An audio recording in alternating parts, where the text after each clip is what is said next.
안녕하십니까? 세상을 보는 깊이 있는 시선, 지식의 숲에 오신 것을 환영합니다. 오늘 우리는 한 거인의 몰락에 대한 이야기를 나누고자 합니다. 이야기는 단순한 금융회사의 파산 이야기가 아니라 현대 자본주의 시스템의 심장부에서 무슨 일이 벌어졌고 그 여파가 어떻게 전 세계를 뒤흔들었는지에 대한 기록입니다. 본격적인 이야기에 앞서 저희가 만드는 깊이 있는 콘텐츠가 가치 있다고 생각하신다면 잠시 시간을 내어 구독과 좋아요를 눌러주시면 감사하겠습니다. 여러분의 지지와 응원은 저희가 더 좋은 지식 콘텐츠를 만드는 가장 큰 원동력이 됩니다. 그럼 이제 시작하겠습니다. 2008년 9월 15일 새벽 1시 45분 잠들지 않는 도시 뉴욕 맨해튼의 타임스퀘어 리먼 브라더스 본사 31층 CEO 딕 펄드의 사무실 창밖으로는 도시의 불빛이 아득하게 펼쳐져 있었습니다. 하지만 그 고요함 속에는 폭풍 전야의 긴장감이 감돌고 있었습니다. 건물 밖에는 이미 수많은 방송사 카메라들이 자리를 잡고 있었고 기자들이 속속 도착하고 있었습니다. 전 세계가 숨죽여 기다리고 있었습니다. 몇 시간 후 158년의 역사를 자랑하던 거대 투자은행 리먼 브라더스는 파산 보호 신청을 하게 됩니다. 남북전쟁, 두 차례의 세계대전, 그리고 1930년대의 대공황까지 이겨냈던 불굴의 기업이었습니다. 하지만 그 역사는 바로 그날 새벽 끝을 맺게 됩니다. 이 파산은 미국 역사상 가장 거대한 규모였습니다. 자산 6,390억 달러, 부채 6,190억 달러, 2만 5천 명의 직원들이 하루아침에 직장을 잃었고 그 충격은 즉시 전 세계 금융 시스템을 얼어붙게 만들었습니다. 주식시장은 폭락했고 세계 유수의 은행들이 줄도산 위기에 내몰렸습니다. 그리고 마침내 1930년대 대공황 이후 최악의 경제 위기로 기록될 글로벌 금융위기의 막이 올랐습니다. 하지만 우리가 분명히 알아야 할 것이 있습니다. 리먼 브라더스는 단순히 운이 나빠서 무너진 것이 아닙니다. 이 거인의 몰락 뒤에는 위험은 숨기고 무모한 탐욕에는 보상을 주며 잘못된 결정의 책임은 결정권자가 아닌 사회 전체에 떠넘기도록 설계된 시스템이 있었습니다. 더 무서운 사실은 리먼 브라더스가 무너졌을 때 그 시스템 역시 함께 붕괴된 것이 아니라 오히려 더욱 거대해졌다는 것입니다. 도대체 리먼 브라더스에서는 무슨 일이 있었던 걸까요? 100년이 넘는 세월을 버텨온 기업이 어떻게 1년도 채 안 되어 무너질 수 있었을까요? 누가 위기를 예견했을까요? 그리고 왜 미국 정부는 다른 은행들은 구제하면서 유독 리먼 브라더스는 외면했을까요? 오늘 우리는 리먼 브라더스의 성장과 오만, 무시된 경고들, 그리고 모든 것이 무너져 내린 운명의 주말 속으로 깊숙이 들어가 보고자 합니다. 리먼 브라더스를 이해하는 것은 단순히 2008년의 사건을 복기하는 것이 아닙니다. 그것은 오늘날 우리가 살고 있는 금융 시스템이 어떻게 작동하는지, 그리고 이 다음 위기는 더 심각할 수 있는지를 이해하는 열쇠이기 때문입니다. 리먼 브라더스는 붕괴의 대명사가 되기 전 월스트리트에서 가장 존경받는 이름 중 하나였습니다. 1850년 독일에서 온 유대인 이민자 헨리, 엠마누엘, 마이어 리먼 삼형제는 엘라베마주 몽고메리에서 목화 중개상으로 사업을 시작했습니다. 남북전쟁 이후 뉴욕으로 이전하며 투자은행으로 변모했고 이후 150년간 미국을 대표하는 수많은 기업들의 성장에 자금을 지원했습니다. 우러스, 메이시스 백화점 같은 전통적인 기업부터 1990년대의 기술 기업들까지 리먼의 손을 거치지 않은 곳이 드물었습니다. 2000년대 초반 리먼 브라더스는 골드만삭스, 모건 스탠리, 메릴 린치에 이어 미국 사위의 투자은행으로 우뚝 섰습니다. 전 세계 40개국에 2만 5천 명의 직원을 둔 거대 기업이었습니다. 하지만 바로 그 순간 그들은 모든 것을 파괴할 운명적인 결정을 내리게 됩니다. 원래 리먼의 주 수입원은 주식 발행 주관, 인수합병 자문과 같은 전통적인 투자은행 업무였습니다. 안정적이었지만 폭발적인 수익을 기대하기는 어려웠습니다. 그러던 2000년 닷컴 버블이 붕괴하며 주식시장이 폭락하자 투자은행 업계는 직격탄을 맞았습니다. 새로운 성장 동력이 필요했던 리먼은 부동산에서 그 답을 찾았습니다. 2000년대 초반부터 리먼은 주택담보대출, 즉 모기지 사업에 공격적으로 뛰어들었습니다.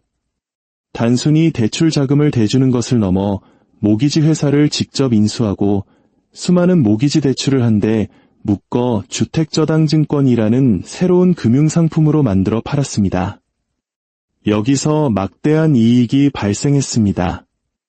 2006년에는 순이익이 40억 달러에 달했고 CEO 딕펄드는 연봉 4천만 달러 이상을 받는 월스트리트의 황제로 군림했습니다. 하지만 이 눈부신 이익은 안전한 전통적 모기지에서 나온 것이 아니었습니다. 훨씬 더 위험한 것, 바로 서브프라임 모기지에서 비롯된 것이었습니다. 리먼의 몰락을 이해하려면 당시 미국을 휩쓴 주택시장의 거품과 서브프라임 모기지의 본질을 알아야 합니다. 닷컴 버블 붕괴 이후 앨런 그린스펀이 이끌던 미국 연방준비제도는 경기 부양을 위해 기준금리를 급격히 인하했습니다. 2003년 기준금리는 45년 만에 최저치인 1%까지 떨어졌습니다. 돈을 빌리는 비용이 믿을 수 없을 만큼 저렴해진 것입니다. 이는 주택시장에 기름을 부었습니다. 더 많은 사람들이 집을 살 수 있게 되자 주택 가격은 천정부지로 치솟았습니다. 많은 미국인들은 집값이 영원히 오를 것이라는 환상에 빠졌습니다. 그리고 바로 이 지점에서 은행들은 더 이상 대출을 내어줄 우량 고객이 부족하다는 문제에 직면합니다. 정상적인 시장이라면 신용이 좋고 소득이 안정적인 사람들에게만 대출을 내주지만 이미 그런 사람들은 대부분 집을 가지고 있었습니다. 그래서 은행들은 눈을 돌리기 시작했습니다. 바로 서브프라임 계층, 즉 신용도가 낮고 소득이 불안정하며 계약금조차 낼 여력이 없는 사람들에게까지 돈을 빌려주기 시작한 것입니다. 상식적으로는 대출 자격이 없는 사람들이었죠. 1997년 외환위기 당시 우리 사회가 겪었던 고통을 기억하는 분들이라면 무분별한 대출이 얼마나 위험한지 잘 아실 겁니다. 하지만 당시 월스트리트는 탐욕에 눈이 멀어 있었습니다. 왜 은행들은 이런 위험한 장사를 했을까요? 그들은 위험한 대출을 끝까지 책임질 생각이 없었기 때문입니다. 시스템은 이랬습니다. 모기지 회사가 자격 미달인 사람에게 30만 달러를 빌려줍니다.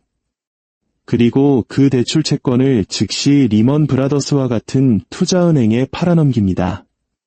리먼은 이런 위험한 대출 수천 개를 사들여 거대한 칵테일처럼 한데 섞습니다. 그리고 이것을 주택저당증권이라는 이름의 상품으로 포장하여 전 세계 투자자들에게 판매합니다. 연기금, 보험사, 심지어 다른 나라 정부까지 더 높은 수익률을 조차 이 상품을 사들였습니다. 이 먹이사슬의 모든 단계에 있는 사람들은 돈을 벌었습니다. 하지만 아무도 위험을 떠안지는 않았습니다.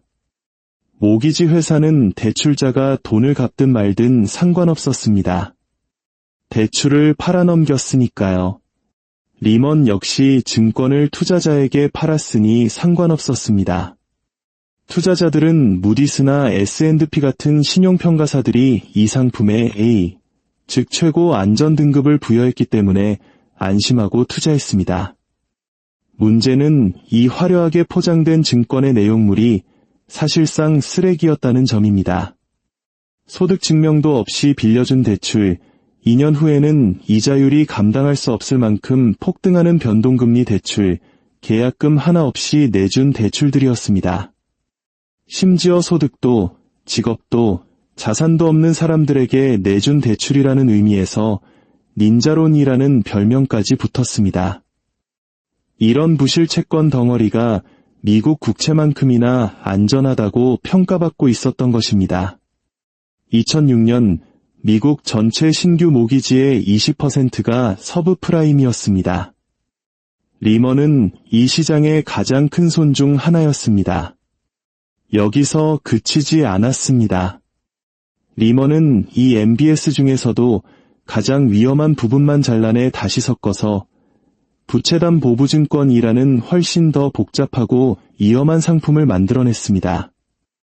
쓰레기를 모아 복잡한 연금술을 통해 황금으로 둔갑시키는 것과 같았습니다.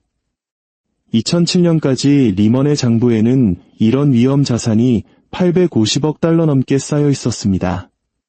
집값은 계속 오를 것이고 서브프라임 대출자들은 어떻게든 돈을 갚을 것이라는 허상 위에 세워진 모래성이었습니다. 하지만 영원한 것은 없었습니다. 2006년 마침내 주택 가격 상승이 멈췄습니다. 경고음이 울리기 시작한 것입니다. 2007년 초부터 서브프라임 대출자들의 채무 불이행이 급증했습니다. 변동금리 대출의 이자율이 재조정되면서 월 상환금이 폭등하자 사람들은 집을 포기하기 시작했습니다. 리먼이 보유한 MBS와 CDO의 가치는 급속도로 떨어졌습니다. 2007년 여름 또 다른 투자은행 베어스턴스가 운영하던 두 개의 헤지펀드가 서브프라임 손실로 파산했습니다. 금융시장은 얼어붙기 시작했습니다. 은행들은 서로를 믿지 못해 돈을 빌려주지 않았습니다. 누가 얼마나 많은 독성 자산을 들고 있는지 아무도 몰랐기 때문입니다. 놀랍게도 리먼 브라더스는 2007년에 42억 달러라는 사상 최대 이익을 발표했습니다. 하지만 내부적으로는 이미 공포가 확산되고 있었습니다. 회사의 리스크 관리 책임자는 부동산 관련 자산이 너무 위험하니 줄여야 한다고 경고했지만 묵살당하고 결국 자리에서 쫓겨났습니다. CEO 딕 펄드는 위기는 일시적이며 주택 가격은 곧 회복될 것이라고 굳게 믿었습니다. 그것은 치명적인 오만이었습니다. 2008년 3월 5위 투자은행 베어스턴스가 붕괴 직전에 몰렸습니다. 미국 정부와 연준은 베어스턴스의 파산이 금융 시스템 전체를 무너뜨릴 수 있다고 판단, 300억 달러의 구제금융을 투입해 JP모건이 인수하도록 했습니다. 시스템이 구원받는 순간이었습니다. 리먼 브라더스의 딕 펄드는 이 장면을 보며 안도했습니다. 정부가 베어스턴스를 살렸으니 우리도 위기에 처하면 당연히 구해줄 것이다. 그는 이것을 암묵적인 보증으로 받아들였습니다. 바로 대마불사, 너무 커서 망하게 둘 수 없다는 믿음이었습니다. 하지만 그는 상황을 완전히 잘못 읽고 있었습니다. 베어스턴스 구제는 도덕적 해이를 조장했다는 것엔 비판에 직면했습니다. 어차피 정부가 구제해 줄 것이라면 은행들이 무엇을 겁내고 위험한 투자를 망설이겠냐는 것이었죠. 당시 재무장관이었던 헨리 폴스는 이 비판을 심각하게 받아들였고 다음번에는 결코 정부 구제는 없을 것이라고 다짐하고 있었습니다. 베어스턴스 사태 이후 리먼에게는 6개월의 시간이 있었습니다.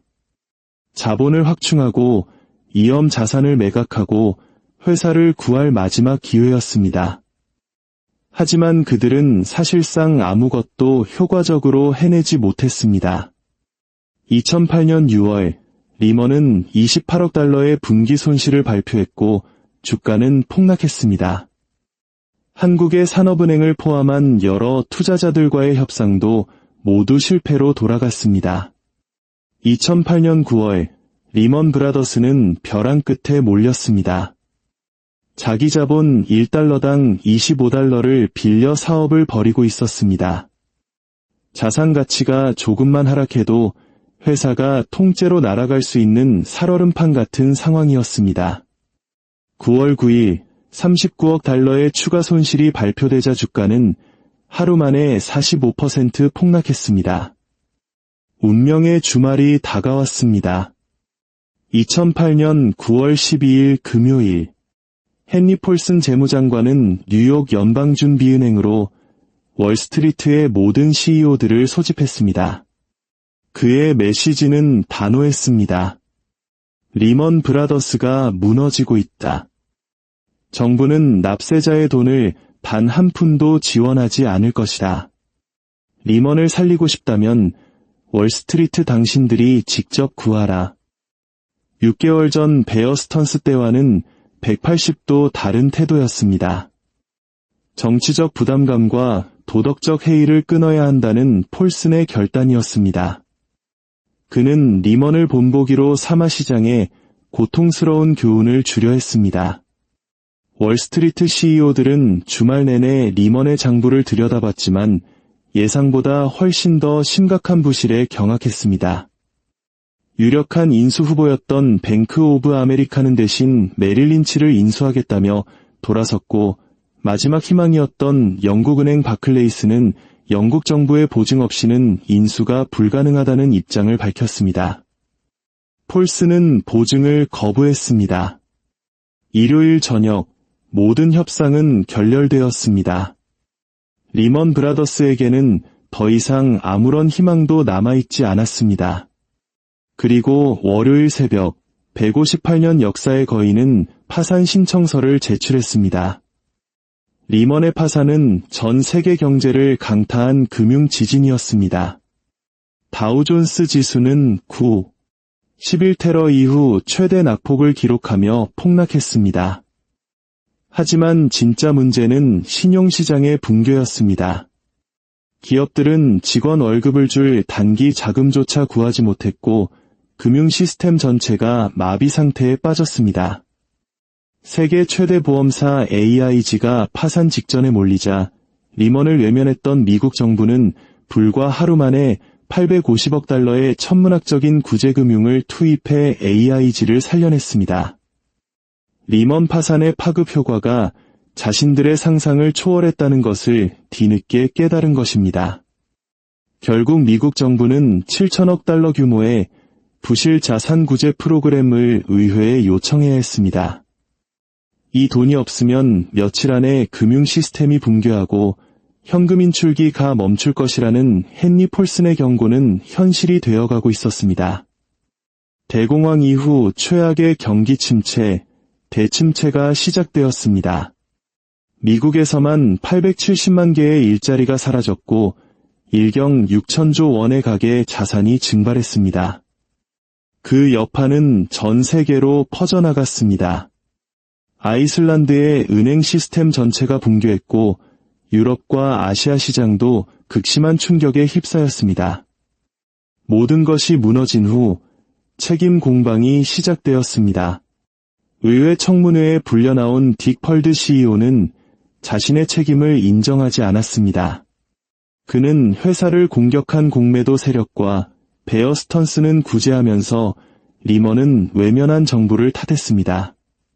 그가 8년간 4억 8천만 달러가 넘는 보수를 챙기는 동안 주주들은 모든 것을 잃었고 2만 5천 명의 직원들은 길거리로 내몰렸지만 그는 결코 사과하지 않았습니다. 결론적으로 이 비극은 어느 한 사람의 잘못이 아니었습니다. 무모한 탐욕으로 회사를 벼랑 끝으로 내몬 경영진, 이들에게 A 등급을 남발하며 투자자들을 속인 신용평가사들, 이 길을 보고도 제대로 감독하지 못한 규제당국, 그리고 도덕적 해이를 끊겠다며 섣부른 결정을 내렸다가 더 큰 혼란을 초래한 정부까지 시스템 전체가 실패한 결과였습니다. 더 아이러니한 사실은 2기 이후 살아남은 은행들은 경쟁자들이 사라진 시장에서 몸집을 더욱 불렸다는 점입니다. JP모건은 베어 스턴스와 워싱턴 뮤추얼을 인수했고 뱅크 오브 아메리카는 메릴 린치를, 엘스파고는 와코비아를 집어삼켰습니다. 대마불사 문제는 해결된 것이 아니라 오히려 더 심각해졌습니다. 단 한 명의 월스트리트 고위 임원도 감옥에 가지 않았습니다. 그들이 일으킨 위기로 인해 전 세계 수많은 사람들이 집과 직장을 잃고 고통받았지만 책임자들은 거액의 벌금을 내는 것으로 책임을 다했습니다. 리먼 브라더스의 붕괴는 끝이 아니었습니다. 그것은 예고편이었습니다. 리먼을 파괴했던 시스템은 해체되지 않았습니다. 오히려 정부의 구제금융을 통해 구조조정되고 더욱 거대해졌습니다. 2008년의 교훈은 너무 커서 망하게 둘 수 없다는 것이 아니라 충분히 크고 중요하면 정부가 반드시 구해준다는 것으로 예곡되어 월스트리트에 각인되었습니다. 오늘날 은행들은 2008년보다 훨씬 더 거대해졌습니다. 부채의 규모는 상상을 초월하며 새로운 위기의 그림자가 여러 곳에서 어른거리고 있습니다. 리먼 브라더스의 잔해 위에 선명하게 쓰여 있는 경고를 과연 우리는 제대로 읽고 있는 것일까요? 아니면 또 다른 위기가 닥쳐온 후에야 후회하게 될까요? 역사는 끊임없이 우리에게 질문을 던지고 있습니다.